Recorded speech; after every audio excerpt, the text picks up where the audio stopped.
Здравейте, аз съм баба Мари, Леля Мари, Кака Мари или просто Марето.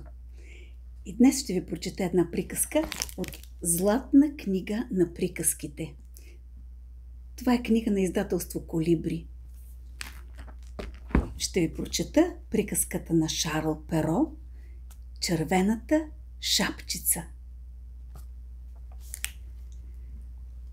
Живяло някога едно малко момиченце. То било толкова мило и добро, че всички му се радвали.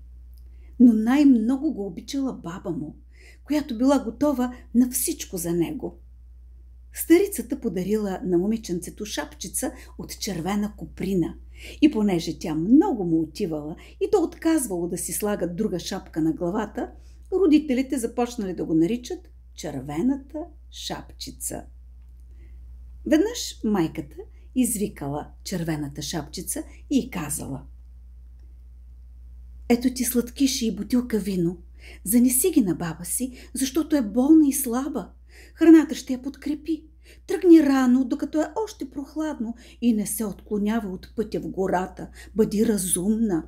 Внимавай да не паднеш и да счупиш шишето, защото баба ти няма да има нищо за пиене. Когато влезеш в стаята, не забравяй да кажеш добро утро. Не бъди прекалено любопитна и не надзъртай по всички ъгълчета на къщата." "Ще бъда добра и послушна", обещала червената шапчица и се сбогувала с майка си. Бабата живеела в къща сред гората, на половин час път от селото. Щом момиченцето тръгнало между дърветата, насреща му се задал вълкът.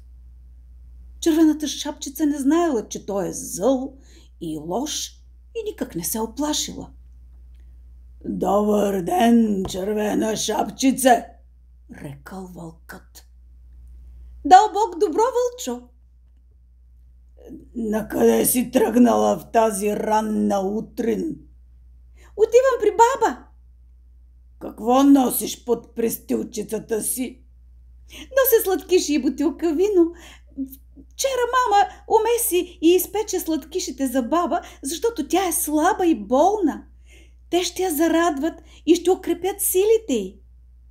"А къде живее баба ти?" "Къщичката й е на 1/4 час път от тук, на полянката с 3 бора. Сигурно я знаеш."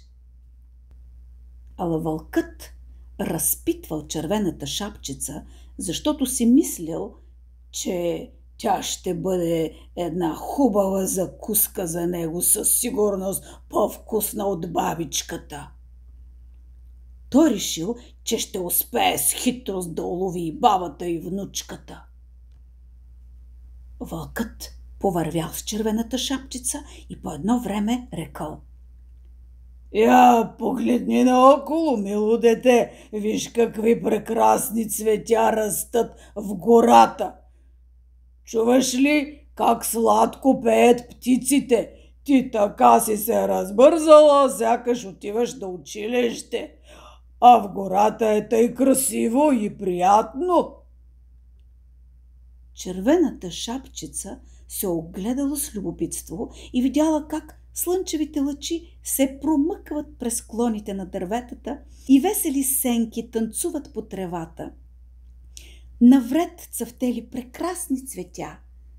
Тогава момиченцето си помислило, че ако набере букет на баба си, тя сигурно много ще се зарадва. "Още е много рано, имам достатъчно време, за да накъсам цветя и да стигна на време при баба", рекло си то. След това се отбило от пътя и навлязло в гората. На всяка крачка съзирало красиви цветя. Всяко му се струвало по-хубаво от предишните. Вълкът обаче продължил по прекия път и скоро стигнал до къщичката на бабата. Почукал на вратата. "Кой е там?" "Бабо, аз съм червената шапчица. Нося ти сладкиши и вино. Отвори ми." Червена шапчице, аз съм много слаба и не мога да стана. Затова отмести резето и вратата сама ще се отвори. Вълкът отместил резето и вратата се отворила. Без да каже и дума, с един скок той се озовал до леглото на старицата и я лапнал наведнъж. След това се преоблякал в дрехите й, сложил на главата си нейната кърпа, легнал в кревата й и зачакал. През това време червената шапчица притичвала омаяна от цветенце към цветенце. Късала ги внимателно и скоро набрала толкова много, че не можела да ги носи. Едва тогава отново се сетила за баба си и хукнала към дома й. Когато стигнало пред къщичката, момиченцето намерило вратата широко отворена. То влязло в стаята, но тя му се сторила някак необичайна. Винаги идвам с радост при баба, а днес всичко ми изглежда толкова странно и страшно, помислило си то. Добро утро, казала червената шапчица, но отговор не последвал. Момиченцето се приближило до кревата, където лежала бабата, но тя изглеждала много особена. Бабо, защо са толкова големи ушите ти? Попитала червената шапчица. За да те чувам по-добре, внучето ми. А защо са толкова големи очите ти? За да те виждам по-добре, внучето ми. Бабо, защо са толкова големи ръцете ти? За да те прегръщам по-силно, внучето ми. Бабо, а защо е толкова голяма и страшна устата ти? За да те налапам по-лесно, извикал вълкът, скочил от леглото и нагълтал бедното дете. Щом уталожил глада си, вълкът е легнал пак в кревата, заспал и захъркал така силно, че цялата къщичка се разтресла.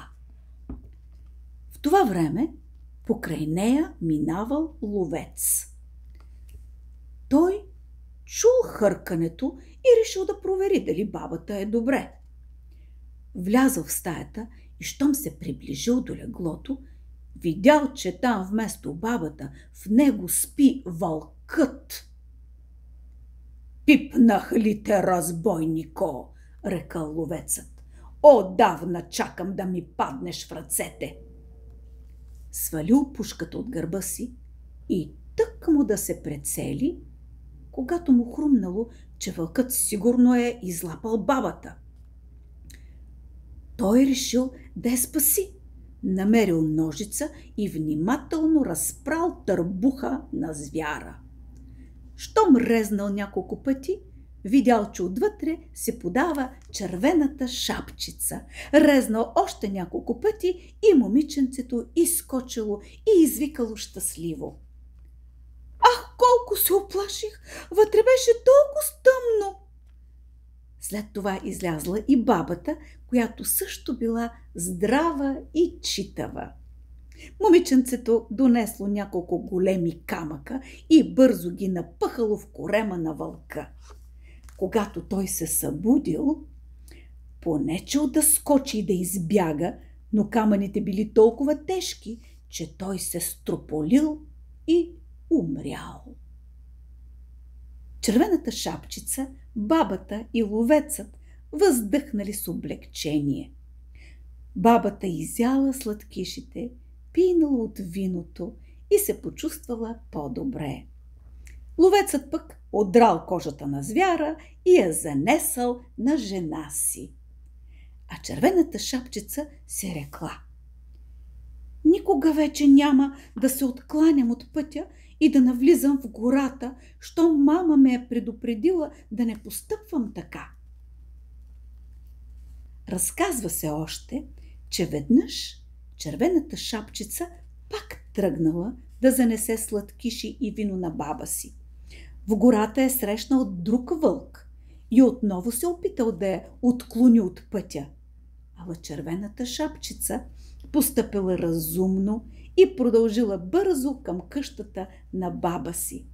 Разказала й, че е срещнала вълка, който е поздравил с добър ден, но очите му били толкова зли, че ако това не се било случило насред пътя, той сигурно щял да я изяде.